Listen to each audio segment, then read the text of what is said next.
Cockroach, এই নামটা শুনে কি আপনার গাটা শিউরে উঠলো?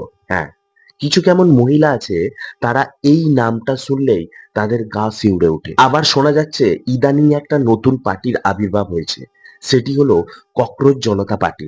এটি নির্বাচন কমিশন দ্বারা রেজিস্টার প্রাপ্ত পার্টি নয়, এটি সোশ্যাল মিডিয়ায় উৎপত্তি হয়েছে এমন একটি পার্টি। 15ই মে 2026 ভারতের সুপ্রিম কোর্টের প্রধান বিচারপতি সূর্যকান্ত একটি মন্তব্য করেছিলেন, যেখানে বেকার যুবকদেরকে আরশোলার মতো অলস বলে উল্লেখ করেছিলেন। সেখান থেকেই যুবকদের মনে একটা ক্ষোভের সৃষ্টি হয়েছিল, আর সেখান থেকেই সোশ্যাল মিডিয়ায় তৈরি হয়েছে ব্যঙ্গাত্মক রাজনৈতিক দল, যার নাম দেওয়া হয়েছে ককরোচ জনতা পার্টি, সিজেপি।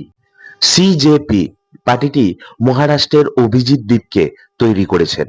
ইনি বোস্ট ইউনিভার্সিটির প্রাক্তন ছাত্র, আর আম আদমি পার্টির সাবেকি সোশ্যাল মিডিয়ার স্ট্র্যাটেজিক হিসাবেও কাজ করেছিলেন। সব থেকে অবাক করা কথা হলো ককরোচ জনতা পার্টির ইনস্টাগ্রাম পেজে ফলোয়ার্স 5 থেকে 6 দিনে 1.5 থেকে 2 কোটি ছাপিয়ে গেছে। ফলোয়ার্স এর দিক থেকে ভারতের দুটি বিখ্যাত রাজনৈতিক দল বিজেপি এবং জাতীয় কংগ্রেসকে পিছনে ফেলে দিয়েছে। ভারতের সুপ্রিম কোর্টের প্রধান বিচারপতির কথায় যুবক সম্প্রদায় যেভাবে হার্ড হয়ে সোশ্যাল মিডিয়ায় যেভাবে ব্যঙ্গাত্মক রাজনৈতিক দল প্রতিষ্ঠা করেছে, এটি না করে যদি যুবকদের জন্য ইনস্টাগ্রামে কর্মের অ্যাডভাইস প্ল্যাটফর্ম তৈরি করতেন, তাহলে হয়তো যুবক সম্প্রদায় সামনের দিকে আরো আগিয়ে যেতে পারতেন। ওই প্ল্যাটফর্মের অ্যাডভাইস সংগ্রহ করে বেকার যুবকরা কাজের সাথে যুক্ত হতে পারত। তার ফলে আগামী দিনে কোনো জায়গায় বা কোনো ব্যক্তির কাছে হাসির পাত্র হয়ে উঠতো না এই বেকার যুবকরা।